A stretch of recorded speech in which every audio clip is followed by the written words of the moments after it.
Good morning, Trinidad and Tobago, and welcome to another edition of Pep Talks in the Morning. My name is Felicia Holder, your host and the chairman of the Progressive Empowerment Party.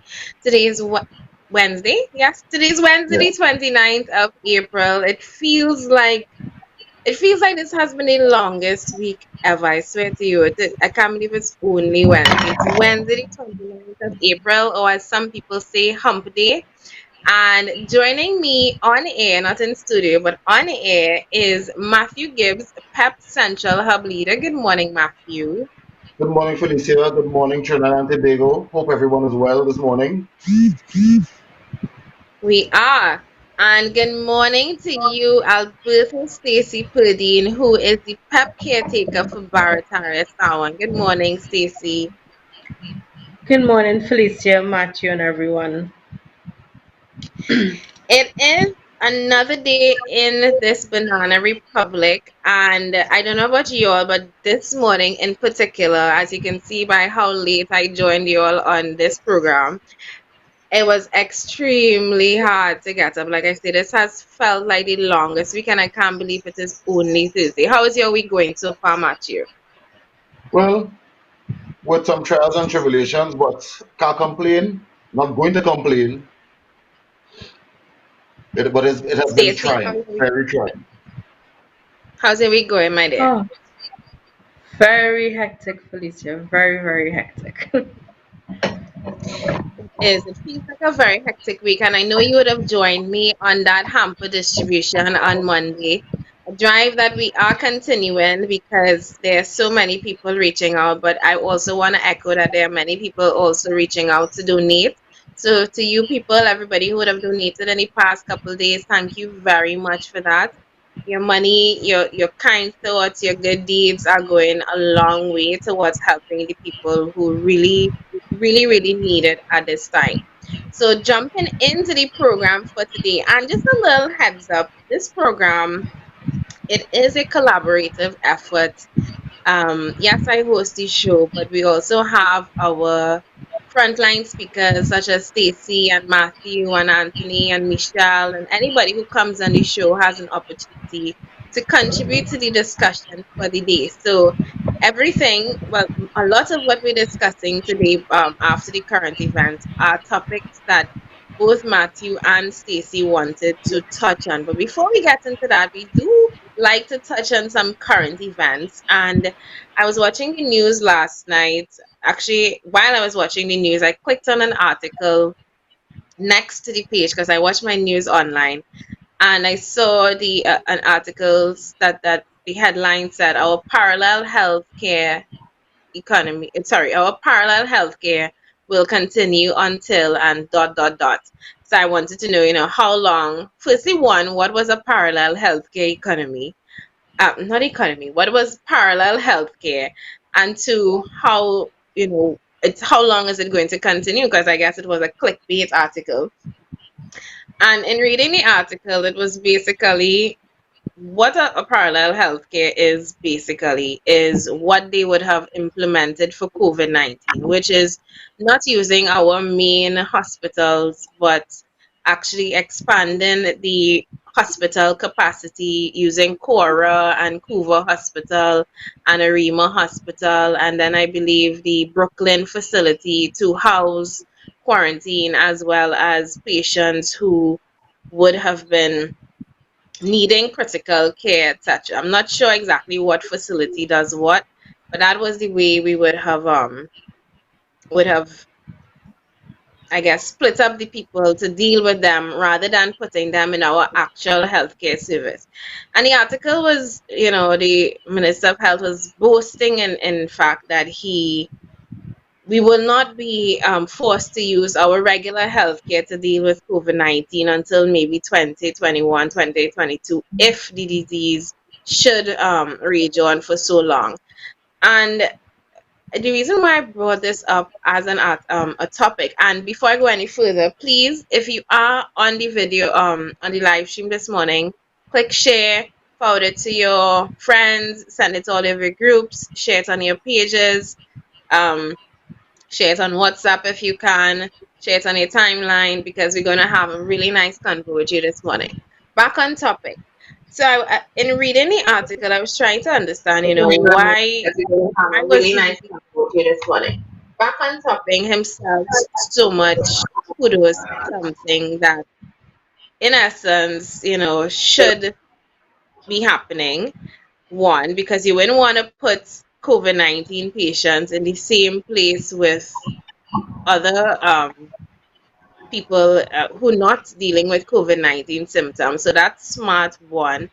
And two, and most importantly, is he's boasting that we were able to expand the healthcare system by over 900 beds and 4 or 5 different facilities.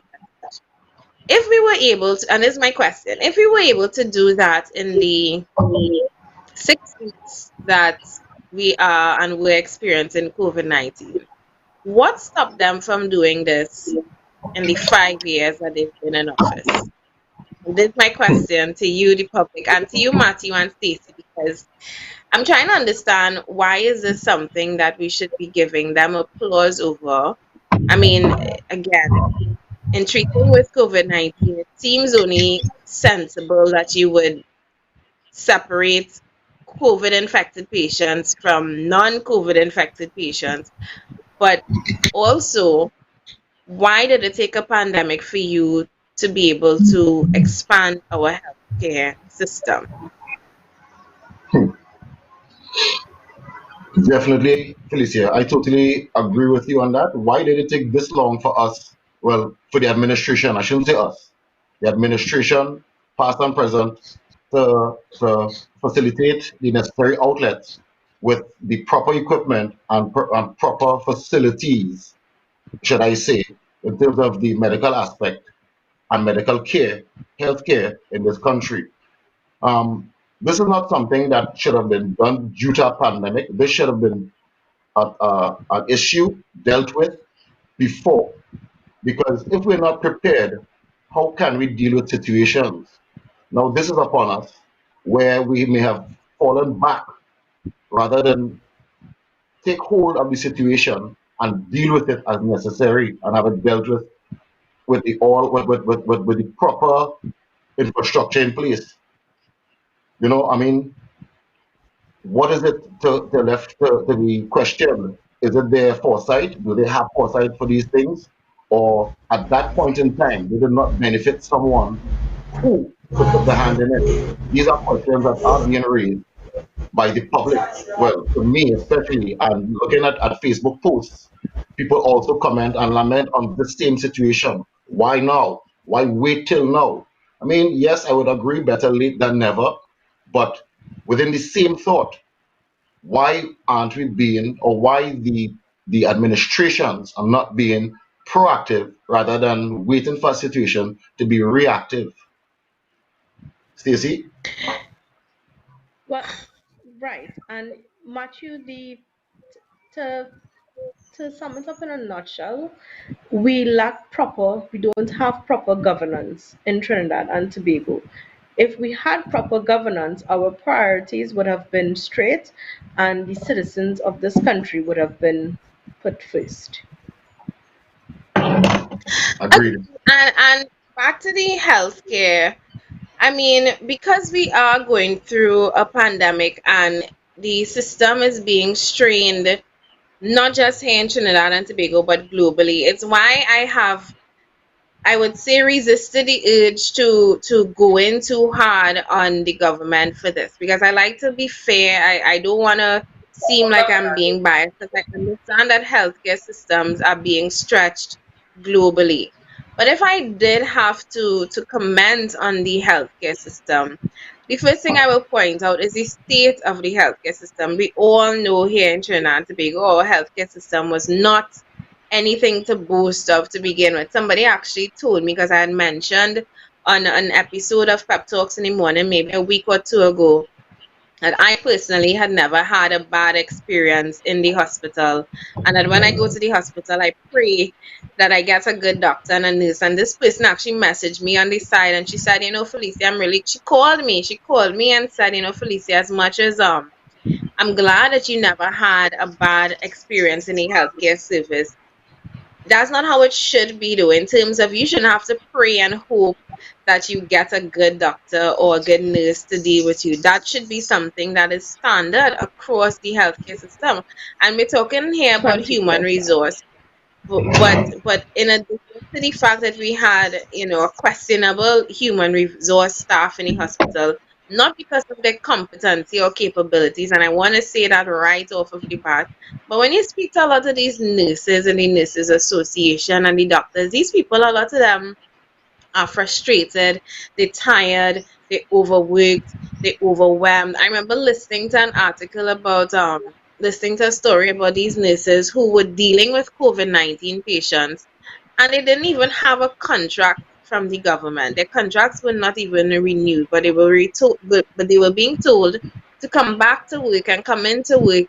They didn't have proper protective equipment, they didn't have gloves, they didn't have masks, and these are the conditions under which they work. And I don't want to say that that is an excuse for their bad behavior and them giving you attitude and their poor um bedside manners, but it does contribute to the fact and the overall fact that our public healthcare system here in Trinidad and Tobago leaves much to be desired. Definitely, definitely, Felicia. I mean, my experiences with the healthcare system in this country is nothing to be applauded or praised. And you're right. Why, as a people, a tax-paying nation, should we have to face our healthcare system and sit down and pray and hope you get good attendance, a good nurse, a good doctor? That shouldn't be. So, what are our taxpayers? What are the taxpayers' dollars being spent on if it's not being dedicated to the health sector? And in every budget, we hear of how much billions or millions are being spent on the health sector. Visually, we're not seeing anything. And then interacting with the service, we're not experiencing any change. Because if I were to, let's use Shagona's Health Center as an example. One, they're renting that building. That is a cost overrun to begin with, where we should have had a dedicated building, government-owned building, where we operate these facilities from. Why it is if I go into that facility, why do I have to line up outside of COVID, outside of the COVID? Why do I have to line up outside, wait, hope, pray? The last time I visited there, I went in there about 2:30 in the afternoon and left there nearly 1 o'clock in the morning. Why must we Wow. face these things? Why? And I mean, as a friend of mine, her daughter wasn't feeling well, so we went there and took her there, and that is the time we left. She got attended to after 11, and then they tell us sit down outside, give us 5 minutes. Maybe in the health sector, time is measured differently because 2 hours after, then they came. So I'm not blaming the staff. I'm not blaming anyone in particular per se in that facility because from what I've seen, they're undermanned and they're underpaid to carry out so many functions. These are the people we depend on for our lives when we have a health issue to deal with. We have, I am sure, we have properly trained staff that in all of the facilities who can address the needs of the people. But again, some of them have to do, like let's say for example, a doctor has to carry out the function of a nurse, a receptionist, and all of that. So you find there's a breakdown in the system there in terms of where you're being attended to, the time, the duration. And again, Felicia, you're right. Why must we have to pray and hope for attendance or proper health care? We have the people in Trinidad and Tobago trained in different professions. They're not underqualified. They're very well qualified in their professions. I don't know if people in Trinidad think that a qualified technician in whatever field is not good enough because you're not from the US or you're not from the UK. No, we have properly trained people. Their issue, like I said before, they're overworked, overwhelmed, and underpaid two overs and one under. That don't make sense. We need to balance Oh, I that like system. that. Yeah. No, we need to Two balance that overs system. and one under. Yeah. Stacey, If have it's you like, had any mhm, experiences with the public healthcare system? Mine, like I say, I have always been very fortunate. Back in 2016, I broke my toe. Didn't know I broke my toe. Hobbled on it for a week and a half. Played mass, getting mashed. Went to the healthcare system 3 days after carnival. Only to find out that my toe was broken, and I got the nicest nurses, the nicest doctors. I had to wait. I had to wait a really long time, but it wasn't terrible for me, and it wasn't what I have heard many people describe. It wasn't anywhere close to the treatment that I saw for Christopher Phillips back in 2017. But for you, have you had any bad experiences or any experiences at all, good or negative, with our public health care? Yes, a couple years ago, Felicia, I did experience that, and it was a horrible experience. There was no way that with that accident that I could have been taken to the private nursing home. So I had to stay there, and it was a really, really horrible experience. Felicia. The wait was so long. When you get attended to, you were mentally drained, physically tired, everything in one, and on top of that, you're in pain. So, yeah, it was not a nice experience for me. You know, and that for me is the hardest part when you think about our healthcare system. That the fact that you're in a hospital is testament that something is not right. Something is wrong with you. And I'll never forget when our deputy political leader, Lima McLeod Wilkinson, when she said that her daughter broke her arm in school, and she spent well over 12 hours waiting to see a doctor. And the first thing that ran through my mind is, what did this little child do for those 12 hours that she sat on a bench with a broken arm? That imagine, I'm trying to imagine the pain that a child of about 6, 7 years old, 8, I'm not sure how old she was, must have been experiencing. And that to me was mind boggling. So to hear the minister say that we now have 900 extra beds, I have to ask that question, because where were those beds when Lima McLeod's daughter had a broken arm and needed to be attended to? Where was this parallel healthcare system when Christopher Phillips lay on the grass, wriggling around in pain, dying? Where was this healthcare system when we had mothers going to the hospital dying under childbirth? Where was it then? And I have to bring it up now, because it shouldn't take a pandemic to address the failures that we have in our healthcare system. And that the ellipses at the end of the statement, our parallel healthcare system would last until dot dot dot. Why is it until our parallel healthcare system should be integrated with our current healthcare system, mhm, so that we have yes. an expanded healthcare system post COVID-19? Because we Correct. obviously need it. We obviously need the extra beds, the extra facilities. We had the Couva Hospital there, just growing razor grass in front and cobwebs on the machines, because of politics, and because we refused to use it, and because we didn't have a proper plan of how we were going to staff it and manage it.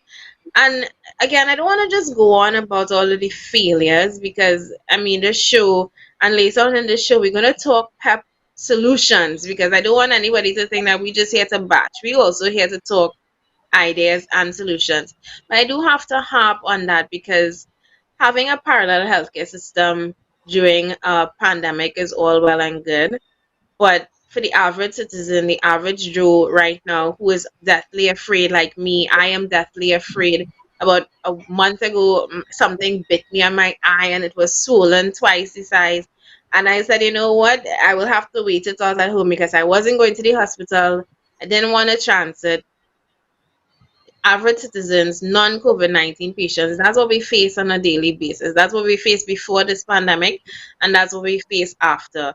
And the politics that this government is playing with the health of the nation, almost $6 billion in health, $5 billion in healthcare. and nothing to show for it. I think Akil worked it out as close to $1 million or $10 million a day we spending in healthcare, and nothing, absolutely nothing to show for it. Anyway, Mm. And moving on to our I, next topic. Um, I, I saw this one, and this is just sticking on current events as well. I was again looking at things to talk about today, and I saw the plight of the disabled during COVID-19. And it's so easy to forget. When I say so easy to forget about them, it's a time where everybody, you're focused on yourself, you're focused on how you're going to survive. If you're not well off, you're focused on how you're going to eat tomorrow. If you have to work because you're an essential worker, you're focused on how are you going to work and see about a family that is home.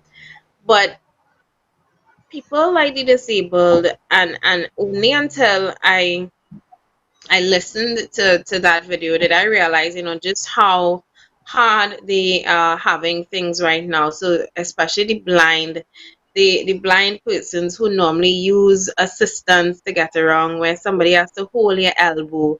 We're now in a period of social distancing, so they're explaining that simple things as going to the bank, going to the supermarket is difficult for them. And I mean, I wanted to raise this issue because it is so easy to forget when you are fully capable and fully able of doing things like going to the bank, going to an ATM machine, going to the supermarket. And it's so easy to forget the people who may not be as fortunate and may be experiencing a difficult time during this time. A man, he was describing on the news last night that he normally has somebody holding his elbow because he's blind, guiding him towards the ATM machine. But now, because of social distancing, people are staying far away from him.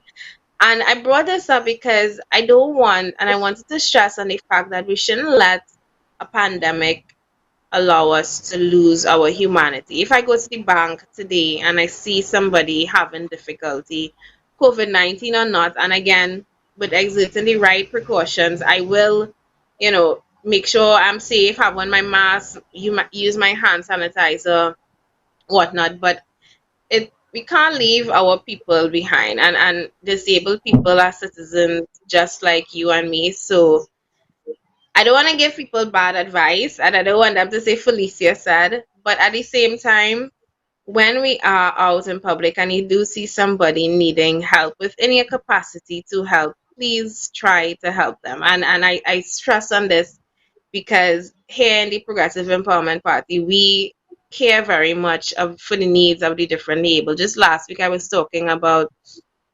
our plans to use the disabled Monday, actually, to use the disabled to work in jobs like call centers if you're in a wheelchair, or a desk job in the public service, places that they can be utilized and be treated with dignity, because these are human beings just like us and they deserve some level of dignity. You don't think so, Matthew? Stacey? yes, yes, they do. And I mean, putting a handicap ramp by a financial institution is one thing. But like you rightfully said, if I'm a blind person, I do need somebody to take lead with assistance because I cannot see. Now, to my understanding, some of the ATMs, the keys are configured with Braille as well. But Yes. for somebody who is visually impaired, all right, how can I sanitize those keys? Who's going to assist me? You see, these are issues the differently able people are facing in whatever their disability is. Now, having a disability does not mean you're different from the average Joe. It now means institutions have to put things in place because let's use the financial sector, banking, for an example. Like I said before in one of our shows, these are the people that support your institutions. Every single customer, any financial institution, or let's just say any institution for that matter, has. These are the people who stimulate your finances by their spending, by their transactions, whatever they need done. Why is it don't they have an outreach where, okay, Maybe you set up a site for these people to liaise with, or you put somebody that will actually seek the interests of these people and deal with them on a one-on-one basis, or have a caretaker, for lack of a better phrase, that will address these needs for these people. Not everyone has access to help, and we clearly see that in society every day. Sometimes I stop my car, block traffic, get out and assist somebody to cross the road, because you know what? We now live in a society where I've seen we don't care about each other. Where has that gone? So within any institution, there should be whatever infrastructure placed with assistance for anybody that has a disability, despite your disposition or disability. And And we're that's not seeing it being done.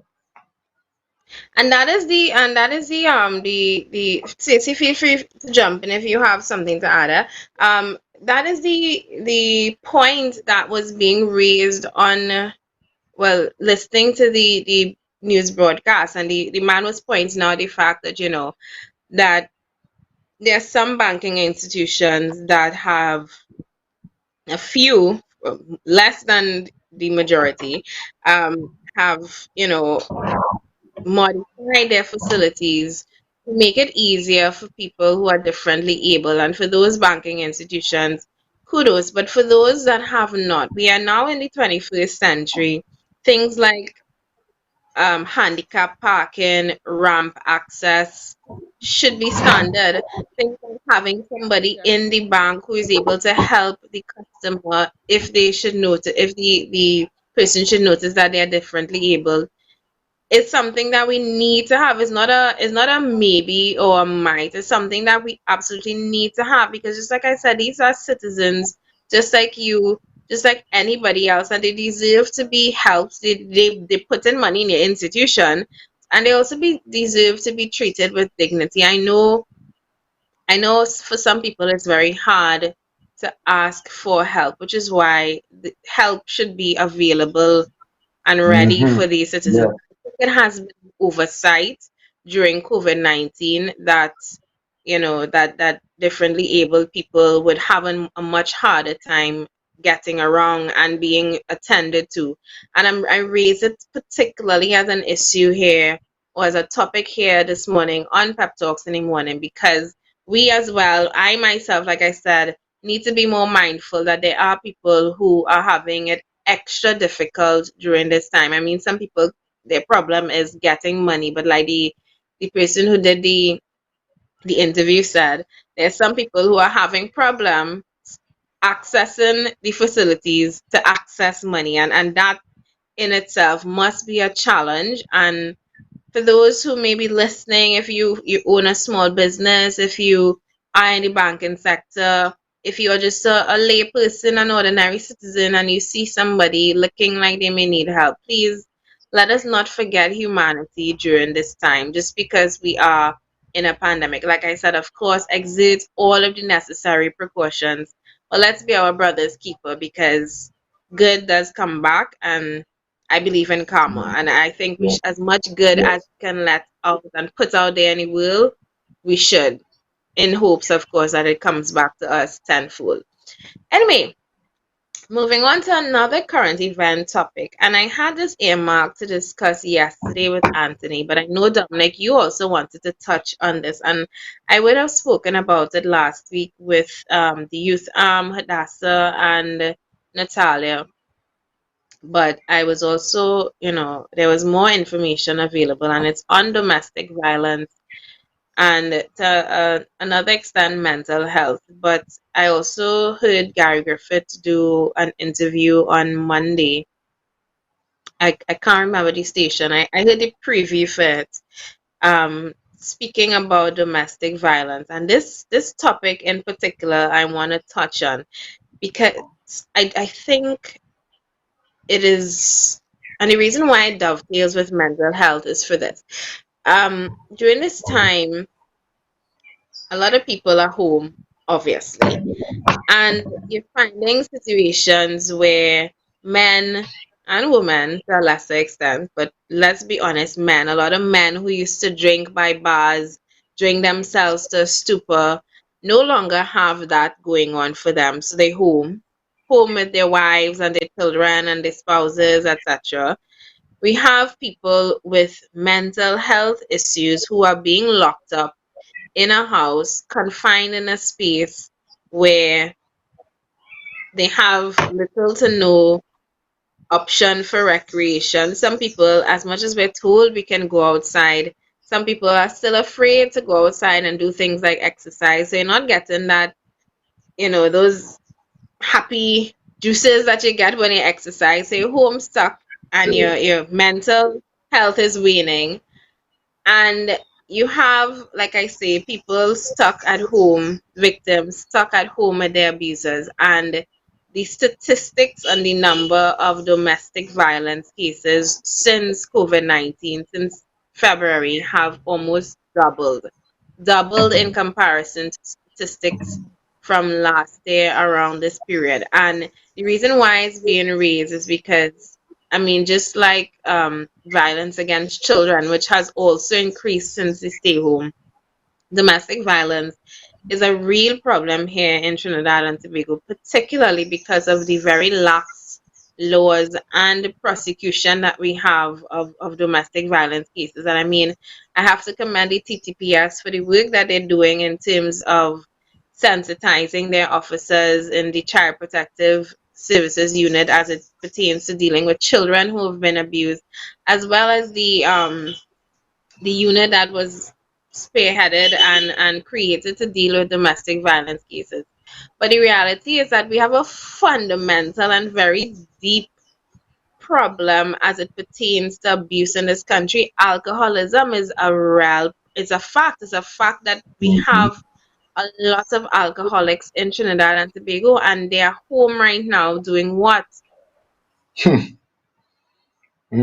Exactly.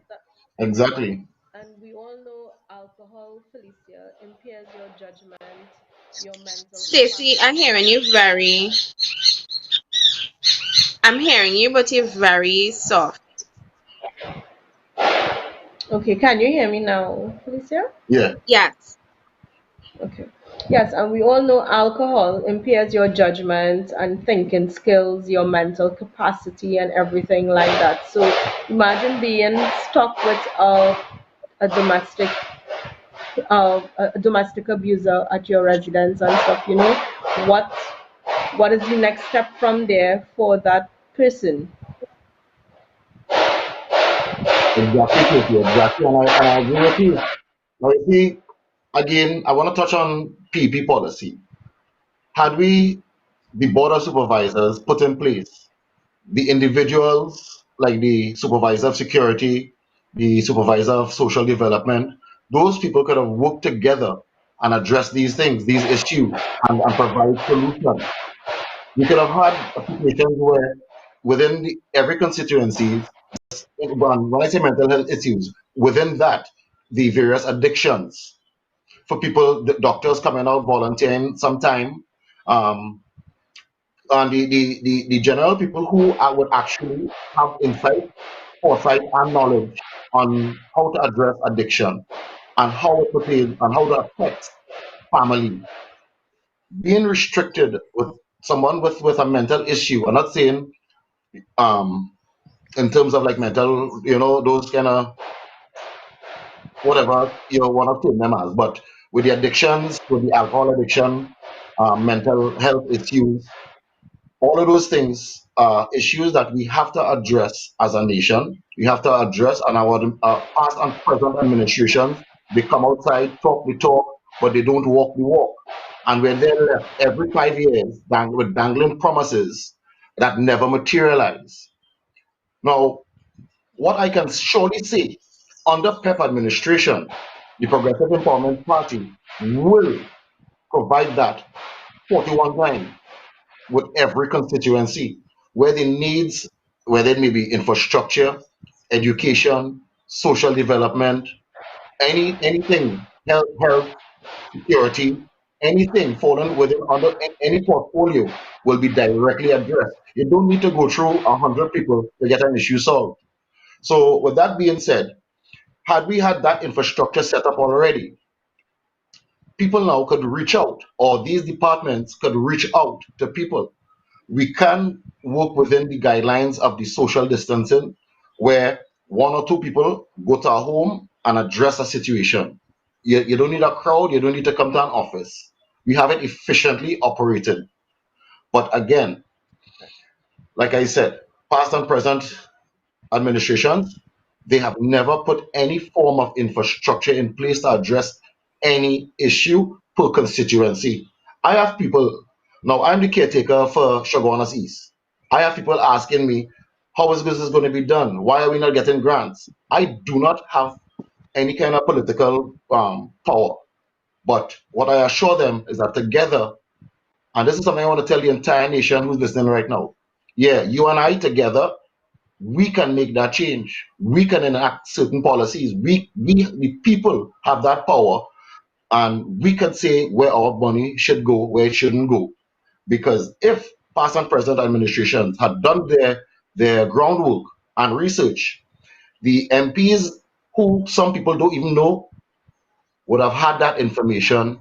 Who has mental health issues? Who are the needy? The ageable people who needs care and attention. We need to put these things in place to move forward and to get these issues addressed. But in addition to putting these things in place, don't we need to start a little? I would say we need to first admit that we have a problem. I know I would watch TV and I would watch these things like Alcoholics Anonymous and shelters for women and halfway houses and all of these things. What do we have down here that mirrors or even um tries to mirror something like that? I remember attending a walk from the domestic, oh gosh, what is this association? It's an NGO that deals with women's issues. And they were saying that they have been appealing to the government for shelters for women for the longest while. And most of these shelters are privately owned, or they get subventions from the government. But we should have facilities in every single constituency Mhm, that deals with and mhm, addresses things like alcoholism and women and shelters for women who have been victims of domestic violence. One thing that I never understood, and it has been part of the culture of Trinidad and Tobago, is that you would hear of a woman, and everybody would know of that one woman in the village who husband feeding her licks morning, noon, and night. And where is her? She mhm, has no record. She go by her mother, and her mother tell her go back home. You belong to your husband, or whatever reason that they have for sending her back. I remember this a particular issue with a woman who ran away a couple years ago, and when he did dig deep, he found out that she was trying to escape from a domestic violence case. But we here in Trinidad, we laugh at that and we make jokes at the fact that she faked her own disappearance, not understanding or choosing to ignore, I would say, the fact that there are many women who face domestic violence, um, uh, who face abuse at the hands of their mhm. spouses and common husbands and boyfriends and some and they have nowhere to go when you run away and go by your mother house or your father house, and they're telling you go and submit yourselves to your husband, or they ignore the fact that you have a problem to begin with. What is your recourse? Is it that you go back and you take licks until you die? Felicia, you're And right. that's the thing, Because within physical abuse comes mental abuse as well to the victim. Yeah, Stacey, go ahead. Sorry, there. I was actually just going to say that point there, Matthew. Within the physical abuse, according to Matthew, there is mental abuse as well, and mental abuse is the same as domestic domestic abuse. It's even more painful maybe sometimes for some people. And there's no More, proper set up organizations for these things to deal with it and stuff, and these are things that supposed to be dealt with in within the 41 constituencies. Now, when you have a constituency that is performing, your constituency is going to be flourishing with economic growth and knowledge and prosperity and stuff. With that, now that would lead to a country or a nation that would say that it is nation building, you should say. That would lead to nation building. And we will prosper as a country together under the 41 constituencies with proper supervision, board of supervisors and stuff under the PEP administration. I like the fact that y'all are bringing up the constituency board of supervisors because it is one of the topics under discussion today. But most importantly, the reason why I'm liking the direction that convo is taken, and the reason why both Matthew and Stacy are talking about 41 constituency boards of supervisors is because the PEP has looked at this country. We have divided the country in what is an already divided country, which in terms of our 41 constituencies. And because we believe a nation is a collection of communities, and these communities, which dovetail with our 41 constituencies, is the approach that we want to take when drilling down to the family, to the home. From the nation, the 41 constituencies, you have 41 constituency boards of supervisors who will be in charge of their specific constituency. Within their constituency, there are the communities. Within the communities, there are the homes. And like Stacey said, right now there are very little channels for you to send something upwards to. There's a very little recourse in terms of who do I go to. And I know that feeling. There must be a sense of hopelessness when you are in your area. Everybody in your area know that you're getting abused verbally, mentally, sexually, however it is, and you have to know where to go. And we need to fix our communities. We need to fix the family. And again, it first starts with admitting that we have a problem, though. And I say this a lot because I find that we don't admit to it. I find that we don't own up to the fact that there's so much abuse happening in this country. And it's something that we leave for the NGOs to deal with. We leave those civil societies to deal with. We leave for those kind-hearted people who want to go and reach out to somebody one by one.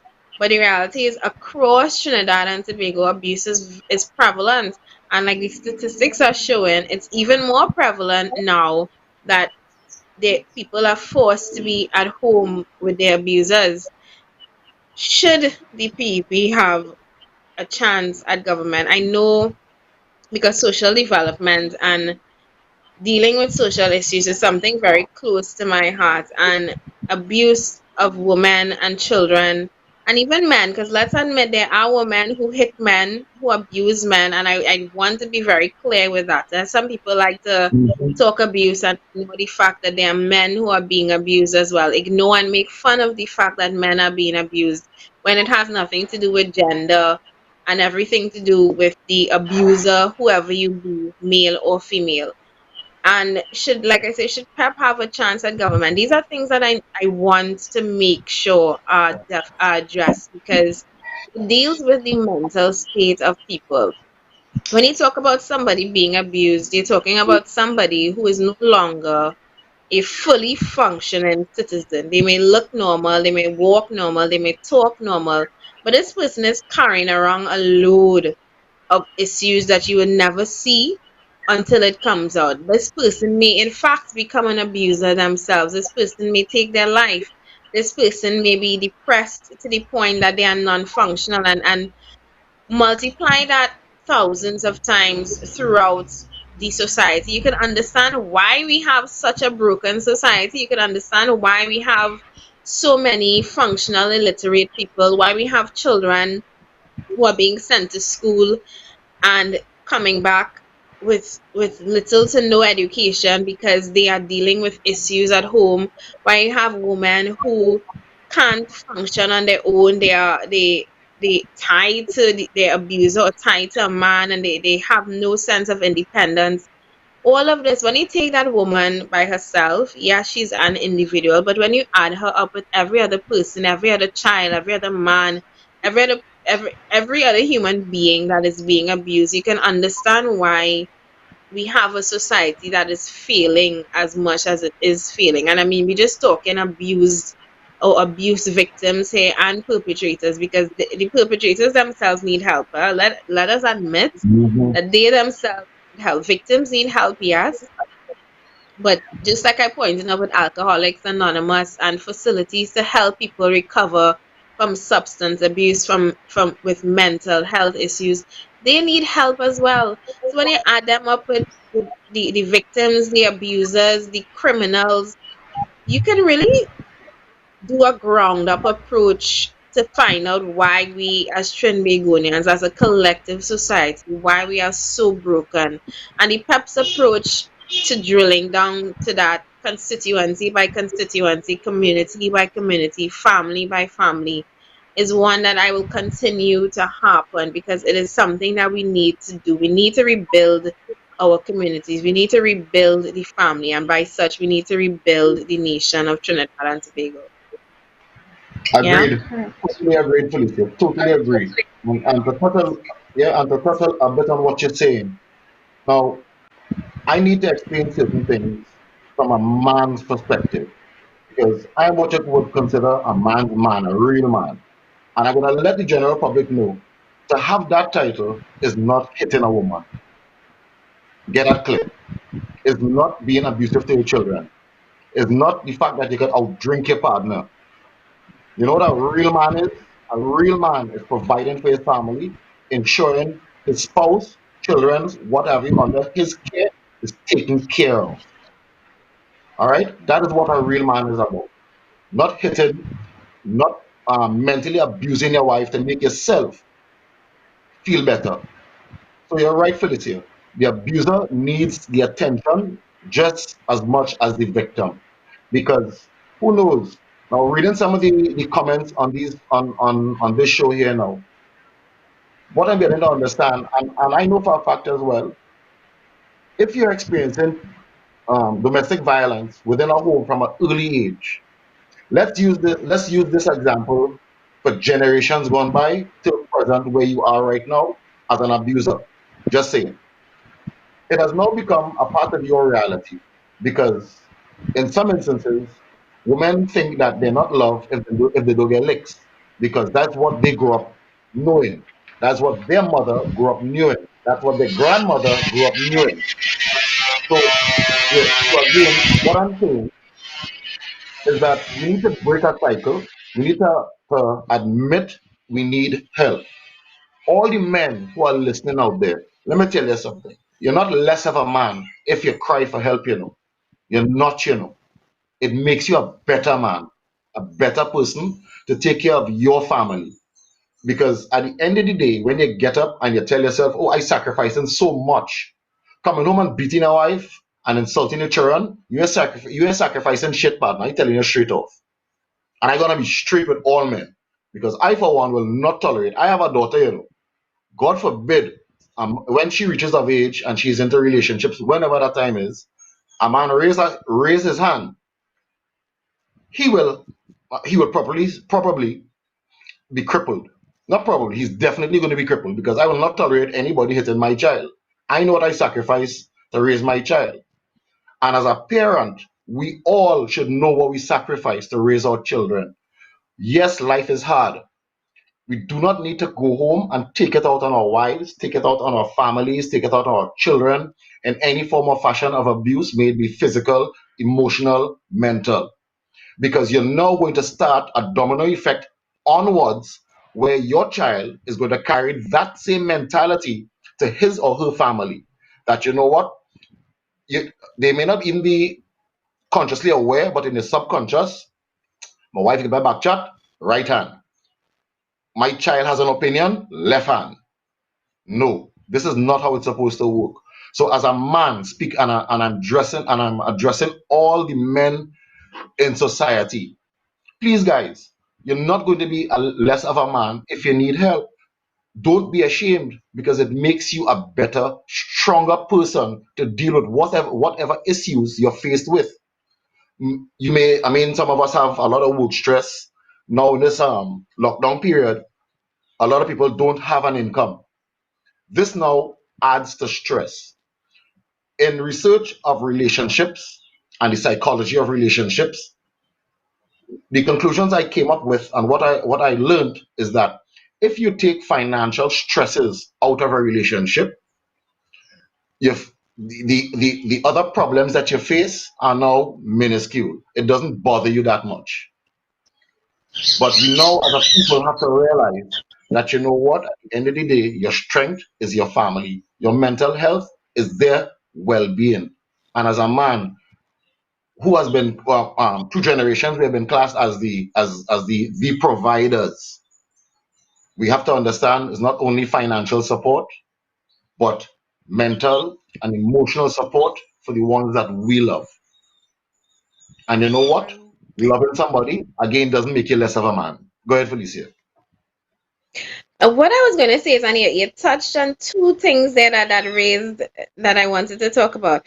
One, you were saying that, you were very straight with in your talk when you said, men that, being macho and hitting a woman and all of that, that is not the definition of being manly. But then I have to ask this question, and I thought about it myself. Who, in terms of, they say people look for role models and examples in their society.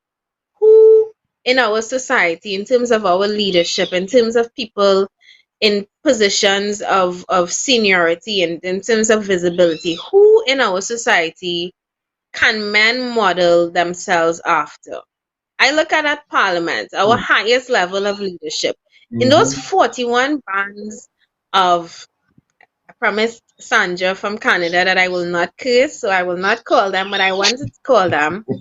But Agreed. in that band of in that in in that group, who can we model ourselves after? We had a prime minister talking about putting on his shit kickers, and I didn't say it, Sandra. He said it. I'm just repeating what he said, and threatening to tell him meet me outside. That is the level of that is what we have in terms of leadership. That is what we have in terms of examples for the nation. Is it any wonder that we have children kicking up and fighting each other in school when our highest levels Ah, of leadership could behave like that? So that's my question. Who in Trinidad and Tobago can you really look to? Anybody right now, Stacy, who at the top of your head can you say is an example of a good man, of a good leader in this country?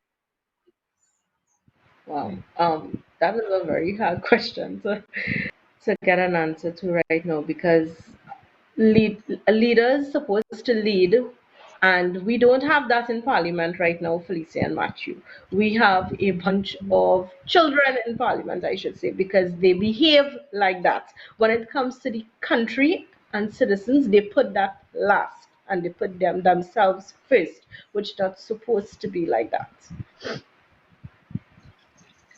I totally agree with you, no, Stacey, Alberta. I totally agree with you because, like I explained to people, the younger generation, the best way to lead is by example. Make your life an example for others to follow. If we have bullies in parliament, if we have corruption in parliament, okay, you're supposed to be the example for the nation to follow. So then you now ask the question why we are where we are as a people and in our thinking. Okay, by example. If that is the example that we have to follow and put up with, God help this nation. God help us all. If God could actually help us. Because what they display, I don't know what to say. Seriously, I really don't know what to say. And I'm reading I just from want to say Gregory some. P. Go ahead. You say what you need to say, Stacey. I'll read his comments after. I just want to say something to the victims of abuse, whether you're abused mentally, physically, or emotionally. You do not accept that. It is not right. and you go and get help, get assistance wherever you need to, but do not accept it. Go continue, Felicia. Indeed, I'm reading from Gregory. Trinidad is not limited. I think what he meant to say is Trinidad is not limited in its role models, but men immediately look towards their fathers and businessmen who seem successful. And he's very truthful. And there are people in our society, in our circles. Philip Alexander, that's a man that in terms of a role model, I'm a student of his and I greatly look up to him. I think he's an amazing father. I look at him and his son and his daughter. I look up to the way he treats them. I look at the way he deals with his team in terms of fairness. And for me, yes, he is a good role model, and there are others within society that I can point out who I have close relationships with that are good role models. But that is me from my personal circle, my sphere of life, where and the path that I took in growing up. And I was very fortunate, like many people, like Gregory, perhaps, like many people on the live. But then there are other people. Imagine, and that's my like I'm saying, that's my circumstance. Imagine somebody growing up in a house where your father shouting at your mother all of the time. You come from a community, a broken community, where drugs running on the block, police in and out of your area. You're going to fail school, and then you're looking towards parliament and all of their nonsense in terms of your examples for leadership. And I'm pointing that out because I agree wholeheartedly. Yes, there are in communities, in society, there are people who I do consider role models. I was very fortunate. I remember I was telling somebody just this week the distinction that I got in mathematics was because of a particular teacher, and I can't remember his name for the life of me. I think it's Mr. Selby from Tranquility. I did lessons for 2 months by this man, and I went from failing maths to passing maths with flying colors. And I'm sorry I can't remember everything that he taught me, but he made mathematics a fun thing for me. He made learning fun for me, and I will never forget because I went to St. Augustine. No, I wasn't going to Accent. I went to Belmont Girls RC School, and yes, I had teachers and people who taught me, but his style of teaching was different from other people. And for me, he was my role model at the time, and I did look up to him, etc. So I know I was very fortunate to have good people in my life. But what about those who don't? What about those who never had my experience? What about those who never had the experience of meeting people like Matthew, who, in my opinion, I look at you as a father and as a leader in your community, as somebody who is head of the PEP Central Hub. They never met somebody like Maurice Downs, who is the leader of our East Hub. And I think as a young man, he's the perfect example of what we strive to be as a Hmm. nation at Philip Definitely. Alexander, at Sean Tina Ryan, my deputy chair. But you notice all of the people I call in so far, people from PEP. On the outside, in terms of our government, in terms of leadership, who do we look up to right now? And that is what I'm trying to point out. That's what I'm trying to harp on in terms of lack of leadership across in the wider scheme of things in the wider society. And I applaud the people who would have been in abusive households or abusive families and was still able to rise above that, because I remember seeing a particular a meme just this week, Sunday gone, and it depicted two brothers. One was an alcoholic, and he said, I became an alcoholic because I saw my father drinking. His brother was sober. He said, I chose to remain sober because I saw my father drinking. Two brothers Hmm. grew up with the Yes. same father, two completely different outcomes. And it was trying to harp on the fact that you have a choice in terms of how you could either go the way of, in terms of the influences that you get, you could either go the bad way or you can go the positive way, if you could simplify it as good and bad, positive, negative. But to me, it also pointed out the fact that your situation, it shapes you, and it has the ability to Mhm. shape you Yeah. positively. It has the ability to shape you negatively. The two brothers, yes, they grew up in the same house, same situation, same circumstance, but they obviously experience the level of abuse differently. One experienced it in such a way that he, not abuse, sorry, experienced his father's alcoholism. One experienced it in a way that influenced him to become an alcoholic.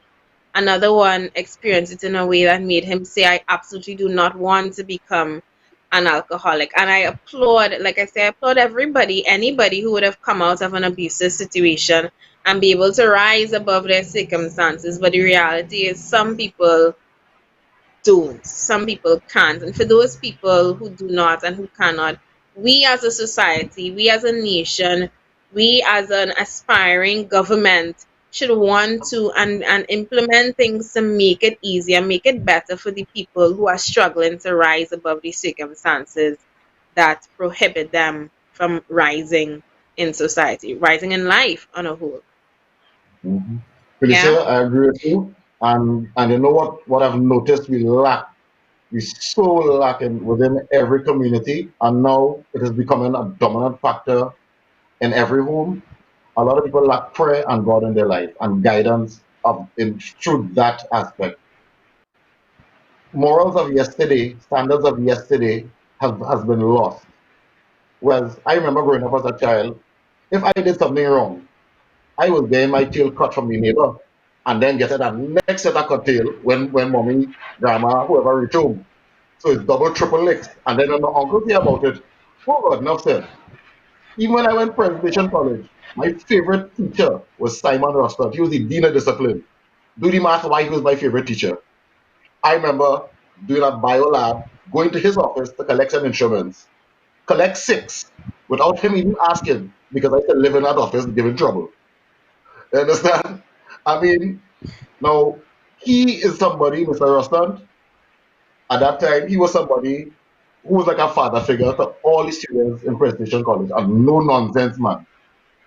He used to guide you with prayer because he was a prayerful person. He used to reach into your home circle and find out why. We lack this now. We don't have teachers dedicated like that, showing the love, genuine love to students. As a young boy at that point in time, I mean, I'm still young, but you know what I'm saying? As a child at that time, with certain factors lacking in my life, I mean, at the forefront of my mind, I was not aware of what I was lacking until he interjected. And that is what a lot of children need. There are teachers who are willing to love their students as if it's their own. But then the system fights down those same teachers who want to give the effort. They do. I mean, I could call a lot of teachers from my school, Tony Hussein, our next dean of discipline. You understand? Mr. and Mrs. Simongal, which was my bio teacher and chemistry teachers. Those were people who were very influential to where I am right now. Very influential. Because, I mean, at that time in Presentation College, you had no choice but to write 13 subjects. I mean, I was opposed to that, but no, it paid off because of the foundation I had, the teachers I had.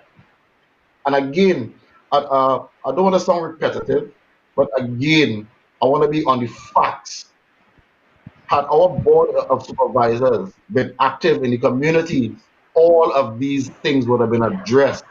Because when you're judging schools, like how we want to do it based on a GPA, you have questions to answer coming down the line, where it may reach to a principal asking a teacher, why is your class not performing because of two students or one student?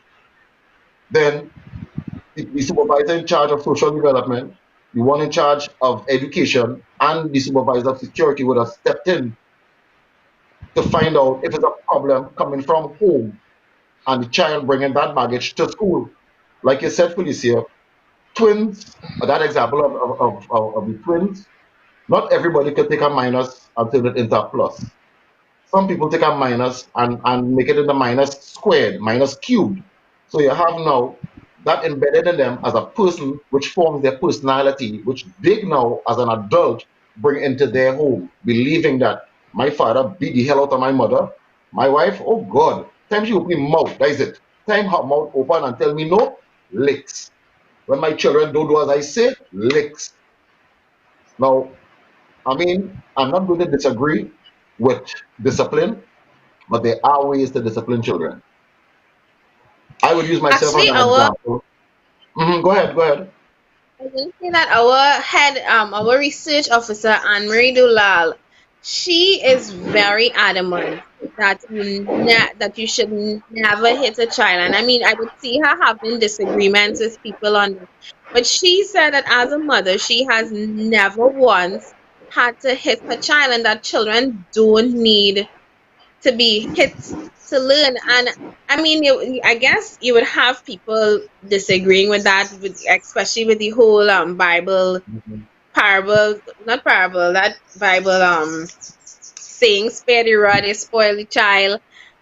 mhm, That is I guess it's an issue of parenting, but there is proof that you don't need, at least for some people who know that they've never hit their children at all, there is proof in the pudding that you don't have to beat a child for them to be corrected, for them to learn. And that actually, and I encourage this, I people to reason with children, have a discussion with a child as if the child is an adult. And that's something that I know in this society, people And struggle to and do. the They see key children. mhm. mhm, Stacey, you couldn't say? And the key factor there, Felicia, is communication. Communication is the key factor there. Parents need to communicate with their children to build that level of trust in them so that they can come to them and tell them, okay, I have a problem, I have an issue, and you all work it out together. And my grandmother used to say, it takes a village to raise a child. That was a long saying ago. And I still that's true. Mm-hmm. believe in That that. is true.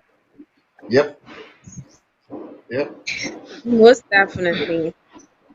And I was gonna say something with regards to the children. Oh, when I was saying that, you need to reason with children, and Stacey, she compounded that issue and she mentioned communication. And you see, because our society is as it is, that you do find these things happening. In an ideal world, a mother would sit her child, her son, her daughter down and say, Kevin, do you know why what you did is wrong? Give him an opportunity to explain it.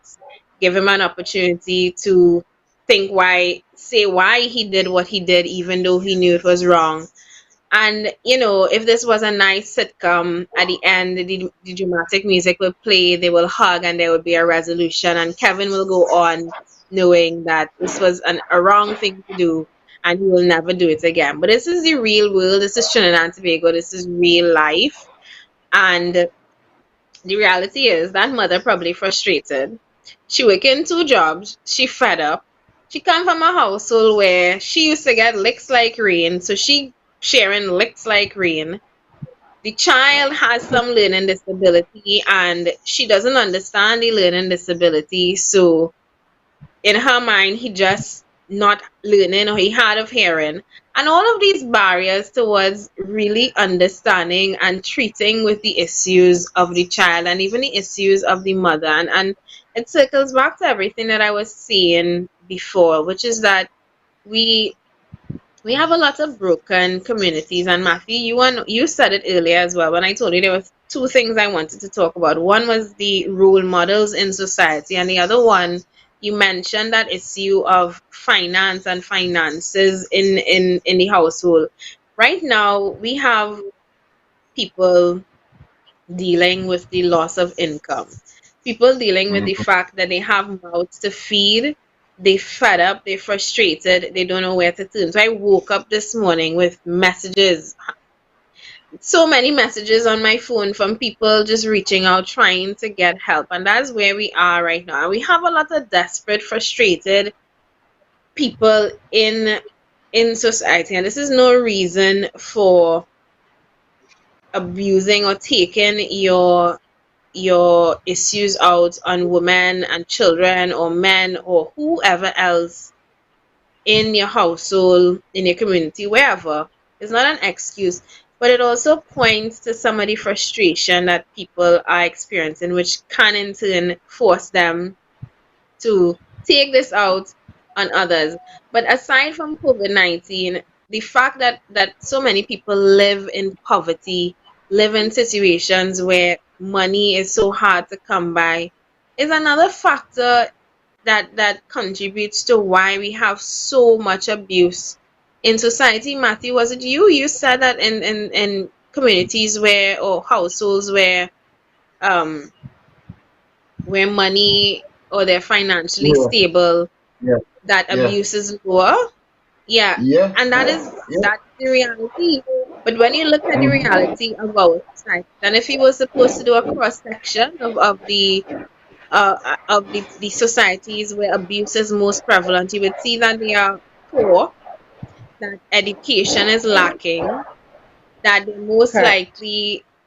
um they most likely have no access to the same opportunities that a middle income family or upper class family may have access to.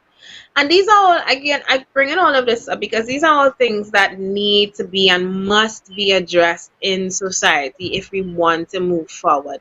We have to look at all this. We, Definitely. we started off talking about domestic violence and abuse, but if you notice, we went all over the place because all of these things are intertwined. They contribute to each other, they Mm-hmm. build on each other, they Yeah, feed into each yeah. other, they Yes. make the situation what it is. And we as a nation, we have to address the root cause of domestic violence. We have to address poverty at its source. We have to provide opportunities for people to deal with their issues, should they be victim or perpetrator, because we have to find a way to really move this country forward. And it, of course, comes from a policy level. It, of course, comes from the parliament, those 41 parliamentarians that sit and write and debate. It has to come from them, but it first has to come from a leadership body that actually wants a society that is better. And it starts with them not wanting people to vote based on race, vote based on Mm-hmm. just On getting them into policy. office for getting them into Mm-hmm. office sake, but for Mm-hmm. actually getting them into office to enact real change in the society, the real change that we need to address these kinds of issues. Yeah, it's Yeah, 9:15. We were totally supposed agree. to take a break at 9, but the convo was flowing so nice. I will stop to Yeah. take a quick break now. Please stay with us. We will be right back because we are going to talk a little bit more about that 41 boards of supervisors that both Stacy and Matthew mentioned. We'll be right back. Antel is Trinidad's most reliable and technically experienced ICT company, providers of quality structured cabling, Cat6 data fiber, and power cables. We also stock cabling infrastructure basket type cable trays for server rooms and data centers. Antel also installs and maintains video security systems including cameras, alarms, and electronic entrance locks for businesses and residential properties. Call Antel 674-1406 or 783-9250. Let's talk elections. If you've been paying attention, you would have heard that an election has been announced. Not the important one, not a general election, the one that no one cares about, the one that doesn't matter. It elects to office local government corporations that can't seem to get anything done. Now, Trinidad and Tobago is a country that seems to have been deliberately set up to fail. We have 41 constituencies, 14 corporations, 9 police divisions, 5 regional health authorities, and 1 Tobago House of Assembly. With that structure, there is no chance of seamless communication. With that structure, there is no chance of accountability. With that structure, there is nowhere for you to go to get your questions answered when you have a problem that needs an answer from government. The Progressive Empowerment Party has an answer. We propose to you one number. One. a constituency board of supervisors with responsibility for all that they do. A constituency board of supervisors made up of supervisors of public works, public utilities, health, education, and national security. Semi-autonomous, funded at budget time, it would be responsible for the development and the upkeep of everything between the boundaries of your constituency. The Constituency Board of Supervisors would replace all of those non-functional, dysfunctional, manifestly broken systems and replace it with one easy to communicate, response-able organization. Wouldn't you prefer to have as your local government one that treats with and deals with everything that's important to you, instead of having to Google and use phone books and phone a friend to find out, if I have an infestation of snails in my yard, who do I call? If the drain behind my house is overgrown, who do I call? If a baking company is selling bread in front of my driveway illegally, who do I call?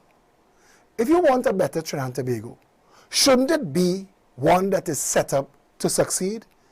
The Progressive Empowerment Party is the only political party in this country's history that has dared to take apart the problems, identify the root causes, and apply solutions.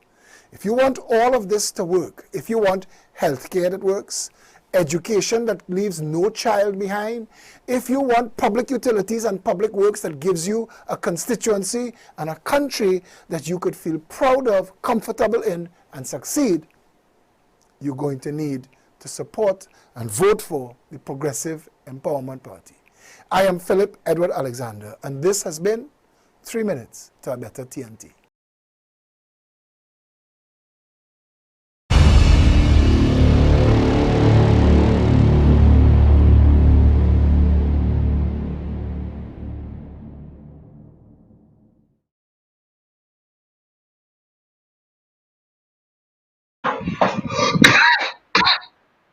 We are back, and you would have just seen Philip Alexander basically finish the show for us when he did that nice explanation of the constituency board of supervisors.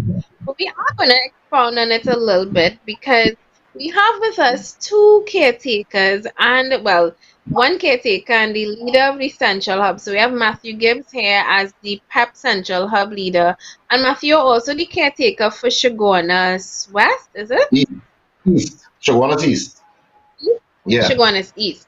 Right. yeah. And we have Stacy, who is the caretaker for Barataria San Juan. Yes? Yes. Right. So both of you would be very active in your constituency. And Stacy, I know you were telling me earlier that at this time you're actually working with people and businesses within your constituency during this COVID-19 pandemic.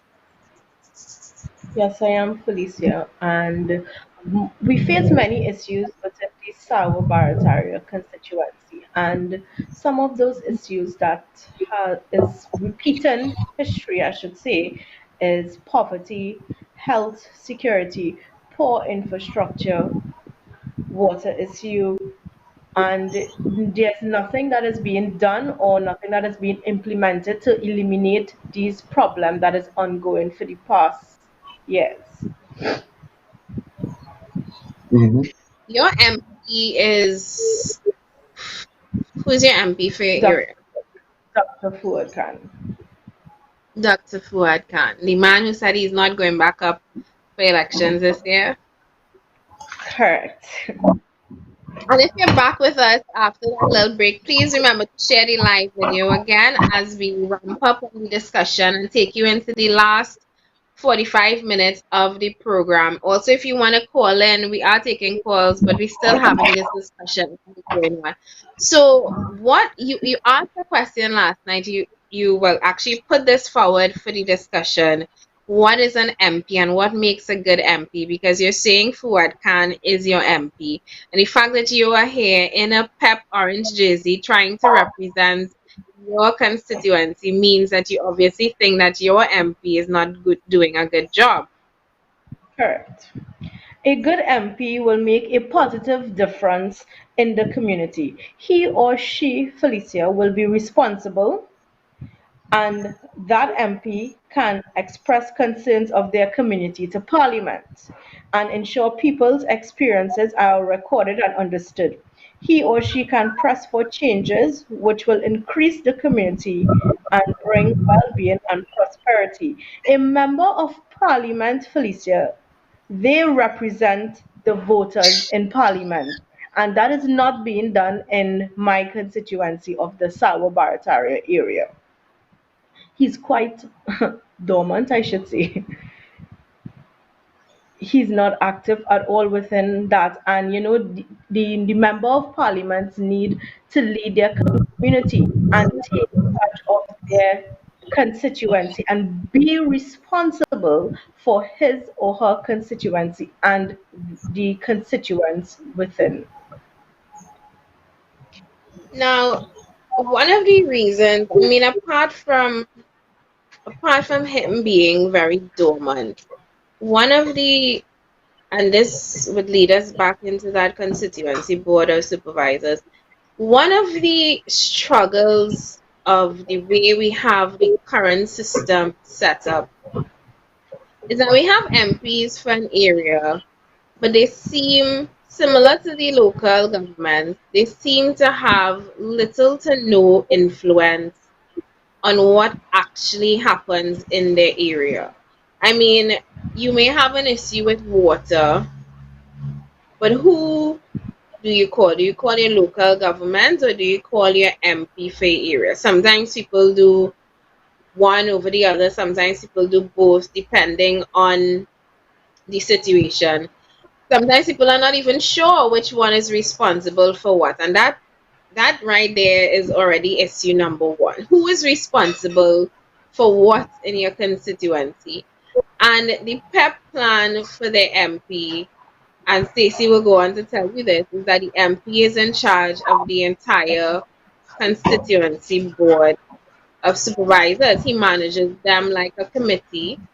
So if you have an issue with water in your community, you go to your MP who manages that board, and he thereby instructs the supervisor for public utilities, which deals with water in your constituency, that 6th Avenue Barataria is completely out of water, and that public utilities supervisor goes to his team in WASA that is tied to um, water distribution in the Sawa Barataria area, who then reports to him that there's a leak on 10th Avenue Barataria, which needs to be fixed, and that leak is given a time frame of 5 to 7 days to be fixed.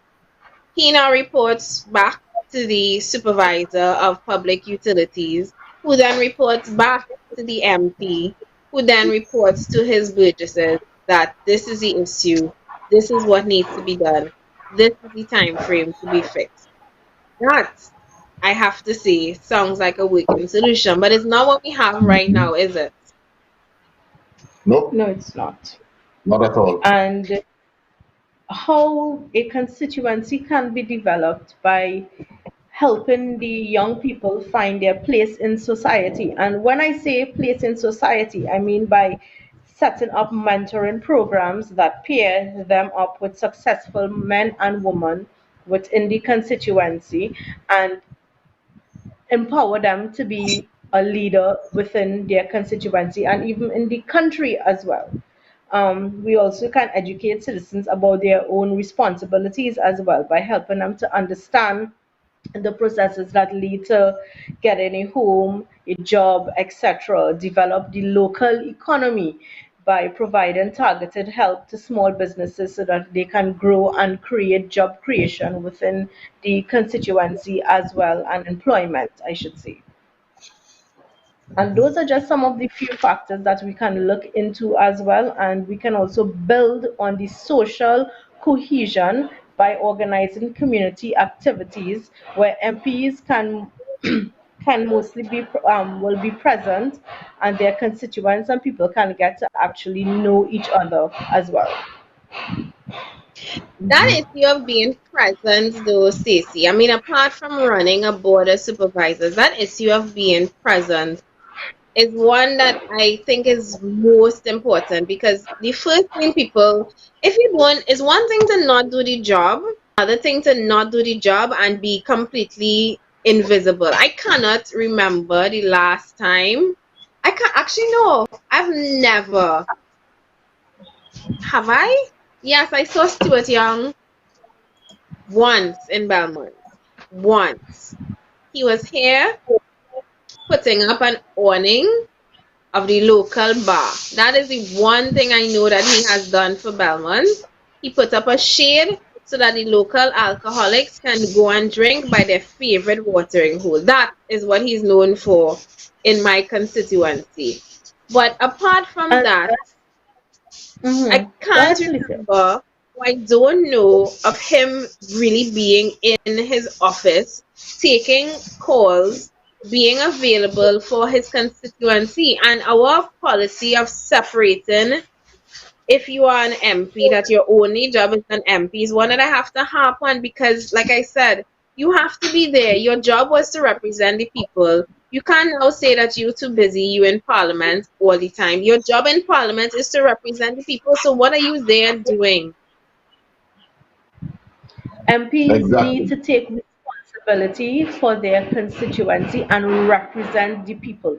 They need to be more active within their constituency as well. And by being more active, you build that trust within your community as well. You build the trust of your constituents. You have a better wrap out, or should I say, flow of communication within your constituency as well.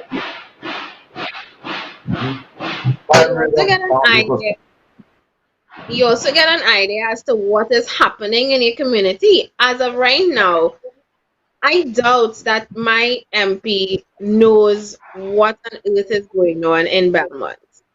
Because he's not here, because he's not visible, because he's absent, he has no idea. And he has no idea because he doesn't want to have an idea. His job right now as a Minister of National Security and an MP is hindering his ability to operate and properly manage and represent his constituency. On top of the fact that he is, anyway, I don't want to talk about his capabilities, but the fact that he has these two jobs right now renders him useless in terms of his job here, which is his overall responsibility to the constituents of Port North, St. Anne's West. Matthew, who is your current MP? Well, the MP for Chaguanas East is Fazal Karim under the partnership. Um, when I ask some of the constituents who are their representatives in terms of local government, as well as their member of parliament, they're clueless, totally clueless. So, you see, under PEP's policy, should I be elected, or should I be bold and say, when I'm elected as the member of parliament for Chaguanas East, like I rightfully said, it is within the policies of the party that I cannot adopt any other portfolio but the one that I carry. And the one that I carry has a heavy responsibility in terms of me being that link between government and the people.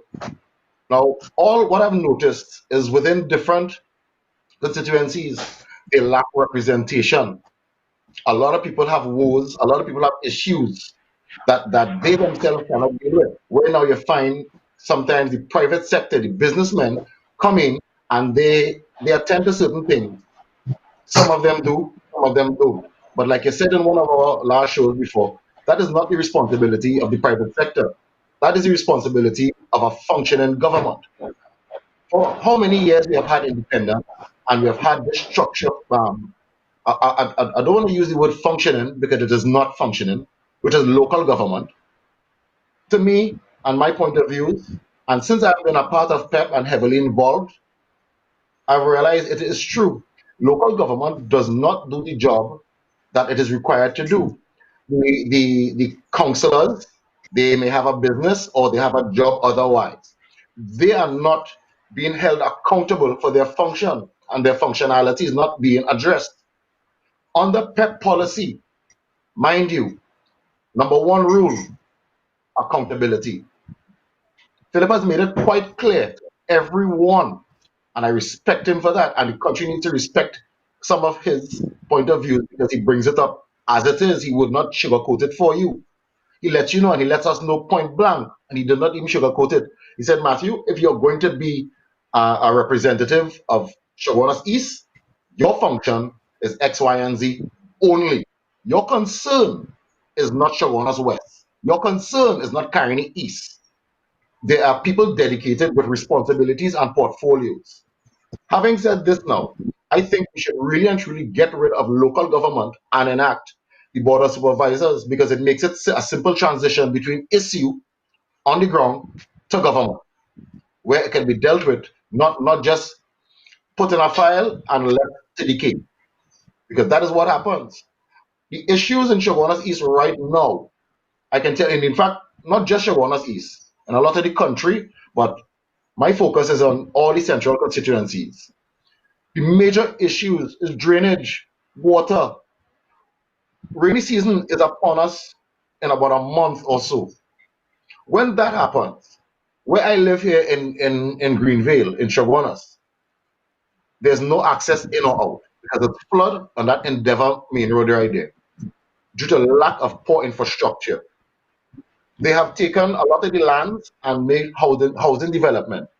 What did they do with that infrastructure in terms of drainage? Nothing. This is where I say, on our last show, I mentioned it as well.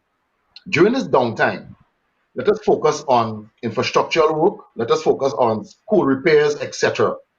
You want to stimulate the economy? Here's how. Because apparently I have to do their job. In fact, all of us at PP have to do their job or tell them how to do the job. It's so simple. You have construction going on right now. It has a budget allocated for it. I've been looking at, oh, they want to pay the CPEP workers and whatnot. I know for a fact CPEP is a political tool. So you know what? Dismantle that, get rid of it. Take the people from the constituency directly, per constituency, per village, per community. Let them go and do the work. Hire them. Find out the various skill sets. Who's a professional mason, who can do foundation work, etc. In terms of infrastructure.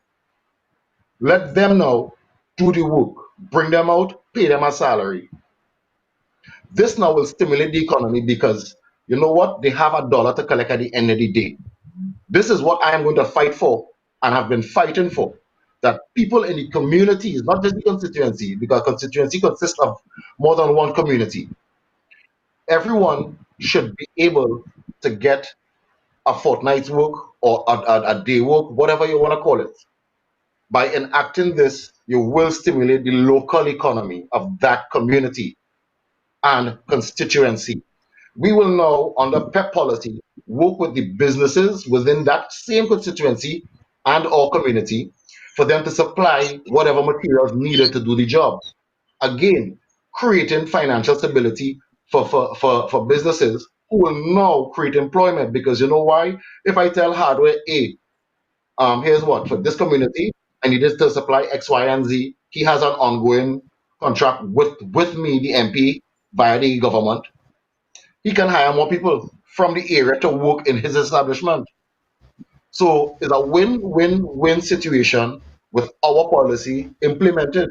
This is what I want to enact in all of central constituencies. Central constituencies reaches as far as Point of Pay. This is going to take the burden off of a lot of people who are now facing financial woes due to unemployment. So, like again, I am doing the job of those elected and being paid to do. We at the PP are doing their job.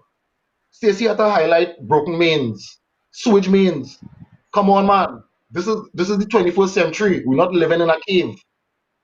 Those are issues that should have been addressed a long time ago. Pitham, same thing, sewage issues. Why are they not being dealt with?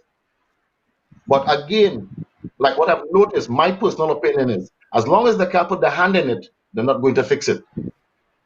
Trinidad and Tobago, we have to realize that we have that power, that voice. we make the decision. And under PEP policy, every constituent, every citizen of Trinidad and Tobago is going to realize, hey, I am part and parcel of the decision making, of what takes place, and what is directly affecting me, which now gives the people what we all call empowerment. We don't need to be scholars, you know. It's simple common sense. Break it down from a business perspective so you win in the financial sector for the constituency and the people of the constituency. They now become self sustainable. They don't need to rely on central government for handouts. Each constituency will be independent financially, and the people you'll find money flowing from business to end user because again, given the jobs and the responsibility to take care of the constituency and all communities by the people, they now collecting a salary. They can go to the grocery right now. You know what's going on? People can't buy what they want. They have to buy what they need. And within buying what they need, they have to make a choice of what they need more. So some will buy bread and they can't buy butter. Just say it. Both works hand in hand. Some want to cook food, but they can't buy a tank of gas. Again, both works hand in hand. Simple solutions. Simple solutions. And why they're not doing it? Why is that? And Reading the if you, comments from the live here, mm-hmm. absent MPs is the norm, which is so sad and unacceptable. True.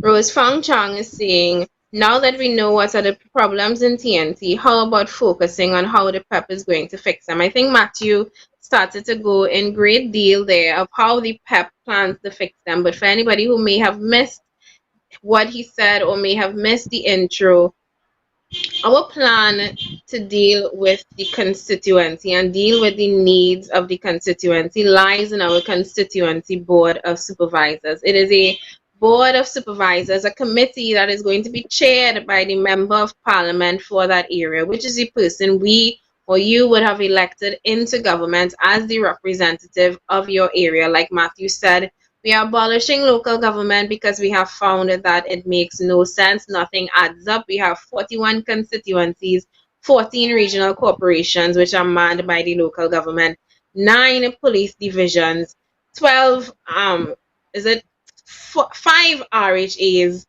and nothing lines up. And 2, and a Tobago House of Assembly. Nothing lines up as it is right now in Trinidad and Tobago. 41, 14, 9, 5, 2.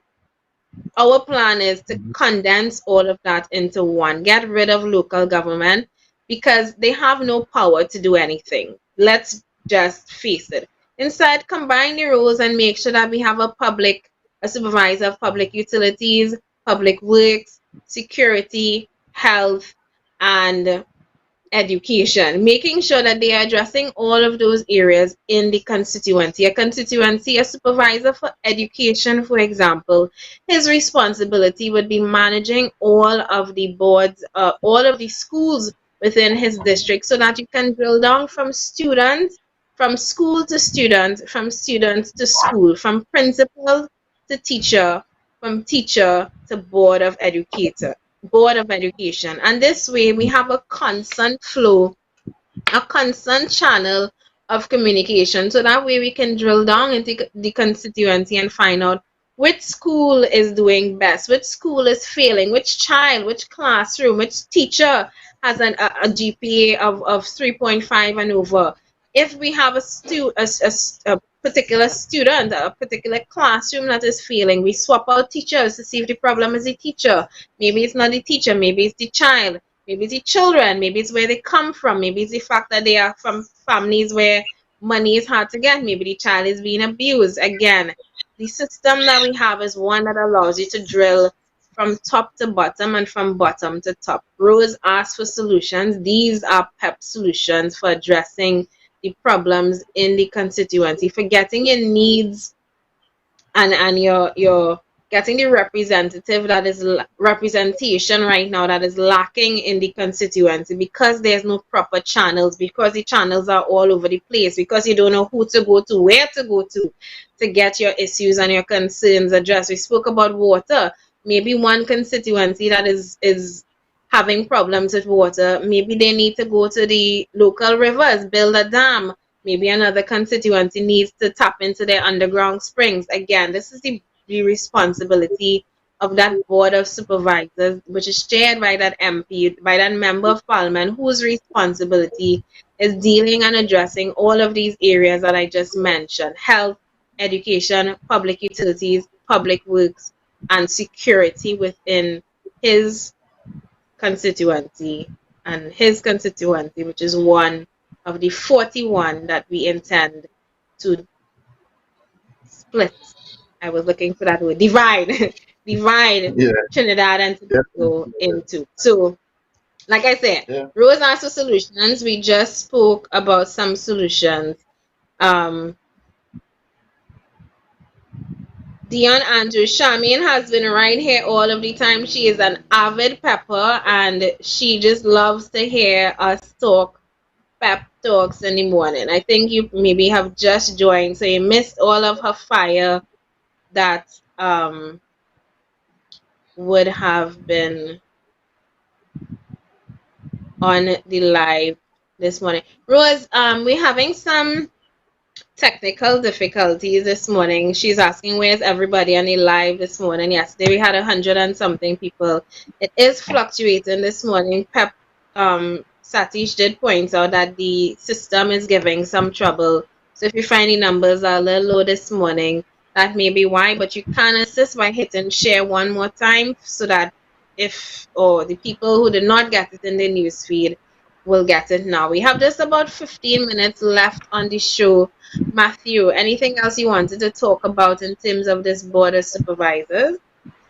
Well, yes, Felicia, under the board of supervisors, according to our policy, every MP, every person responsible for the different their dedicated portfolios, you're going to be assessed. And should you not be able to carry out your function and cannot explain why, proper justified explanation, you're going to be removed. This board of supervisors, they're not going to be elected, they're going to be hired from the constituency. People who know, who have experience in the various portfolios. And the MP is also going to be responsible for making sure that everything gets done efficiently, properly, and on time. He too, or she too, is subject to removal pending failure. Now, I want to touch on another topic within the supervisory board and how we share and how we promote accountability. You see, this one legislation we call procurement legislation that will make or break a community or constituency or the treasury of a country. Because, I mean, they want to secure ankle bracelets to give to these prisoners. How did you go about acquiring this? What research have you done? What type of bracelets going to be need, knowing that there are different types? Who is going to monitor this? By which company? But you want to give amalgamated $80 million to put bracelets on people.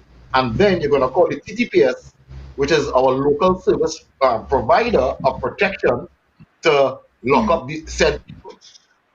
You understand? So what is Is the that the point in value of giving the that? contract? Is that the value of Well, the contract? yeah, 80 million. Yes. $10 million. That was Why not? it was Why revealed. not give it to Gary? Give Gary, he have a cybercrime unit. Let them handle it. Let them expand those portfolios and hire people again, creating more employment. Why do you want? Why are they so insistent in giving what we like to term as the contract mafia contracts?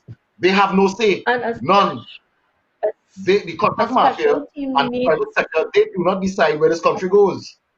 It is the elected officials and we the people supposed to make sure that what we want done is done properly with transparency. Where is the procurement? How did you acquire that information, and why do you think Amalgamated is the best person to give that to? Give it to Gary. Let them deal with it. Give Gary, say here, look, $80 million worth of items. and funding, set up a department with your qualified police or hire more people to run a department to monitor these people. This is not for any private entity to dictate, monitor, or control. Not.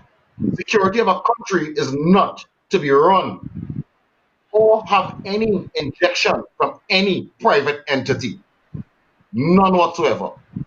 Like I keep stressing to people within my communities and my constituencies, mega contractors are going to be eliminated. Because you know why? At the end of the day, the money does not reach the people on the ground. These people are here suffering. They are suffering. And then the government depends on the good nature of all of us here and the private sector to finance hamper drives, which we've been doing religiously at PEP, which different entities have engaged in as well. So to feed the nation, it is coming out of the citizens' pockets again. So why pay tax? What are we paying taxes for? We have no transparency in the HSF. People demand, we demand a breakdown of that, a public breakdown of each cent. Don't even round down the figures. Give me it 0.05. We want it like that. We want to see why you want to give amalgamated ankle bracelets to supply to the prisoners, to give the prisoners. And then what? They come to lock up anybody? No. You still have to call TTPS. Finance the TTPS and give them the tools to do the job. Stop restricting them. Stop dominating them and stop giving them guidelines to work within. Stop pulling the strings. Poor commissioner trying his best, Gary Real trying, But you know what? You cannot jump into the ocean with concrete blocks tied to your feet. You will drown. And that is what, from my personal opinion, what they're trying to do, Gary. Because he has the insight, he has the foresight. He knows who is who to get the job done. Let us as a people stand up and get it right. This election coming up is the make or break of this country. We have generations to protect. I'm a parent. I have my child's interest. The government is a parent to the country. Seek the interests of the countrymen. Make sure that everyone is provided for, whether it's security aspect, your health aspect, social development, just like the board of supervisors, education, security, what have you, infrastructure, what have you. Make it work. The only way people, when I talking to people, is people who support either side. When I explain how it is going to be done, they said, so we're trying to tell me that without PP policy, this country can move forward.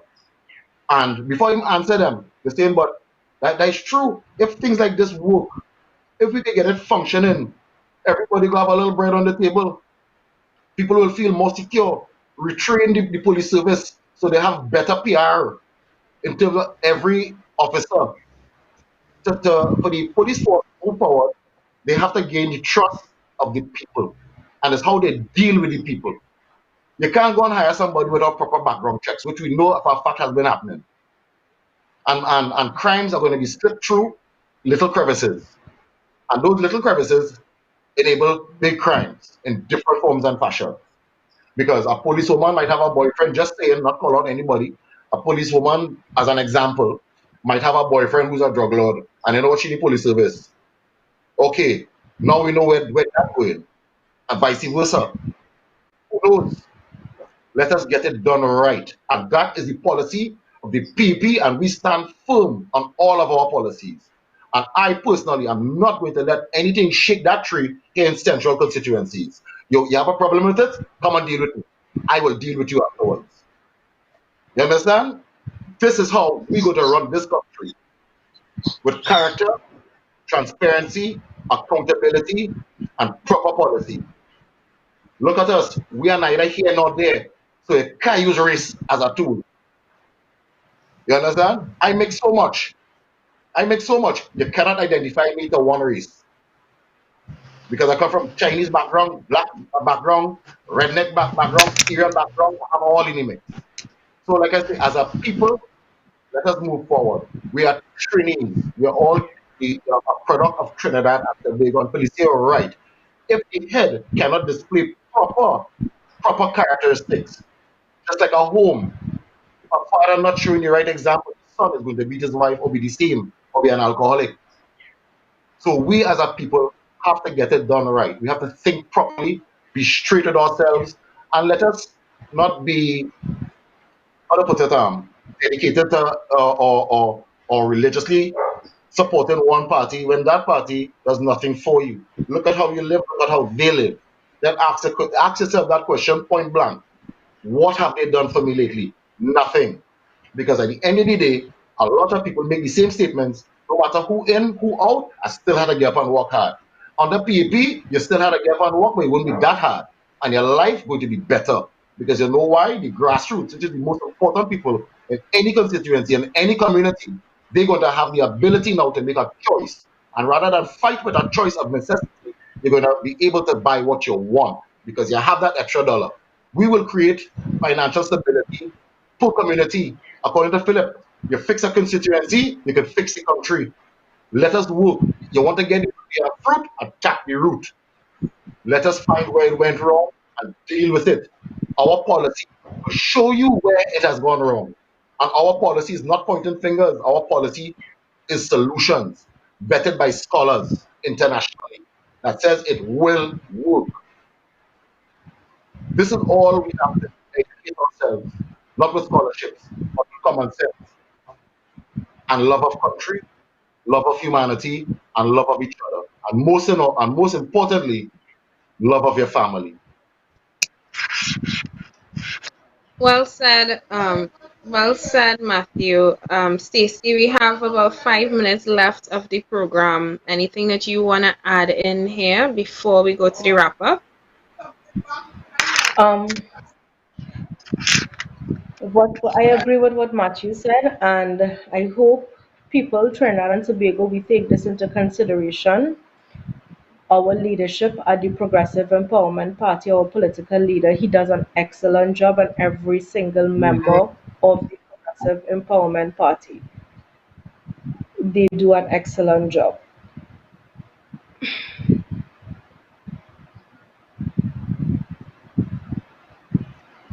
That's it? Okay. Well, before we leave here, Felicia, I just want to say one thing. I would like to thank Trinidad and Tobago for tuning in this morning. I just want to say that this to you: economic growth gives people an opportunity to realize many of their hopes and dreams. In life, and without a job, the family is weaker, the community is weaker, the neighborhood is weaker, and the country struggles. I am here to tell you change will happen, and it begins with voting for a political party that is for the people of this country, and that is the Progressive Empowerment Party. Stay safe, everyone. Felicia, Matthew. Mhm. Hi, Felicia. Thank you, Stacy. Hi, Felicia. Good morning. I'm not under the NIS system, nor am I working at the moment. What could I do to get some assistance? I have no one to help me through this procedure. Maybe you can advise me. It's very frustrating, and I'm not sure how this lockdown going to be for because my work is closed until the end of the lockdown. That's one of the many messages that I woke up to this morning, and I don't anticipate it's going to stop anytime soon because we are in a period of a lot of uncertainty. Many people are reaching out to me, to the Progressive Empowerment Party, for help, for answers, because we seem to be the only beacon of light during these very dark times. And Stacey mentioned that we have in the Progressive Empowerment Party people who are good leaders, people who are representative of what we would like to see in future leaders of this country. And I have to admit, it is it's why I'm here. I'm here because I have never been around or associated with a group of people who seem to really have the best interest of the country in mind, who seem to really want a better nation and nothing more than a better nation. Those who came in the earlys and were just here about self-fulfillment and getting what they wanted done, they have long since fallen off the wagon. And I always say, your true intentions eventually reveal themselves. You can't hide who you really are for long. It's only for so long that you can put on a facade. And the people who remain, the people who are with us, are people that I really look up to. That are people that should I have to form a government with, I am certain. I mean, seeing seeing the commitment of Alberta Stacey Purdine on Monday, I called her out of the blue last minute and said, Stacey, we have a rounds to make to go and drop off some hampers to people in a constituency. She said I was just about to sleep because I have work tonight at 8 and I have to come back home at 8, working a 12-hour shift. But yeah, I'm getting dressed. I'm coming with you. She drove all between Port of Spain and Belmont and back to, from Sawa to Belmont and back to Sawa, then to go and join a Zoom meeting for 5 o'clock. She got home at 4:50. Then after her Zoom meeting at 5 o'clock to come online for a leadership meeting at 8 o'clock, at 9 o'clock in the night. That is dedication. That's more dedication that I've seen from the people that we pay in Parliament right now. And there are many Stacys in the Progressive Empowerment Party, many Matthews, many Maurice's, Terrence's, and I'm calling names here, but I can't even begin to call names because there are so many names to call. Good people, only good people that I know associate and last in the Progressive Empowerment Party. Anybody who came and spent a half a second here and you see they're gone, it's because they weren't Progressive Empowerment Party material. They weren't PEP quality. They did not really and truly have the interests of the country, well-being of the citizens as their core principle. It wasn't fundamentally who they were.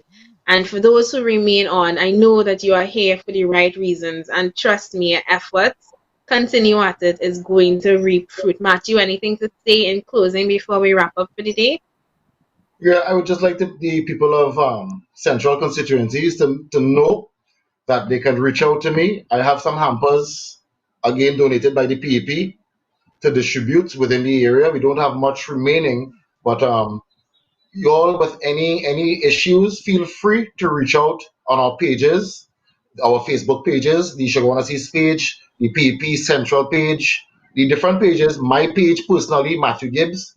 You all can reach out, inbox, whatever means you all wanna express your concerns and reach out. Let's see how best we can move forward as a community, as a constituency, as a people, as a country, as a nation, and most of all, as a family. Thanks. Lisa Goodwin on the live just said you guys are awesome. We are only as awesome as you, Lisa. Lisa is one of our Canadian peppers, somebody who is part of the Canada team that donates, that contributes, that purchased masks, that helped towards feeding of the homeless, towards the feeding of the needy right now, as we are doing in this hamper drive in Trinidad and Tobago. So Lisa, trust me, we have a beating heart in Trinidad and in the Progressive Empowerment Party.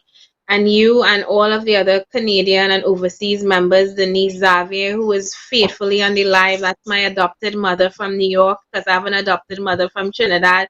Just two adopted mothers that I have, but two women, Denise Xavier Superville and Anne-Marie Doolal, that I look up to very, very highly. Sal's and Rose Fong Chong in Florida. You know, these are people who make up and form part of the beating heart that is the Progressive Empowerment Party that have us where we are for the past 3 years. I have to give credit to you. So, as awesome as we are, trust me, right back at you, darling. So, Trinidad and Tobago, in closing, I'm just a minute past 10, so I will say this really quickly. Tonight at 8 p.m., Plain Talk with Philip Edward Alexander and Kirk Megu. Please, you don't want to miss that. You have to tune in. Last night we had Devant Maharaj on the program. It was a really, really great program tonight. Kirk Megu and Philip will go at it one-on-one live at 8 p.m. on all of our pages, Pep Chimbago, or you can follow Philip's page as well if you want to tune in. Like I said, we have a hamper drive going on. We have thus close to 100 families reaching out to us, and this is just a drop in the bucket in terms of how many needy people we have right now in Trinidad and Tobago. Please, if you can help, if you can donate, if you can give Yeah. $5, $10, $20, please, please, please do it. 769-4590. That is the number to call in. If you can donate, if you can help us in this drive, our account is with First Citizens Bank. We also have PayPal, which facilitates credit card payments. I will accept your payments by Western Union if I have to. It's not for me, it's not for the PEP, it's for the people who need it. We are just the medium, the channel through which we are disseminating help across Trinidad and Tobago. I would like to thank you for tuning in this morning to Pep Talks in the Morning. Join me tomorrow again at 8 a.m. with Hadassah McLeod and Akil Kams, who is our co-chair of the Women's Arm and our leader of the North Hub, tomorrow on Pep Talks in the Morning. Until then, remember, during this period of social distancing, isolation, and quarantine, let's stay together by staying apart. Have a wonderful day ahead.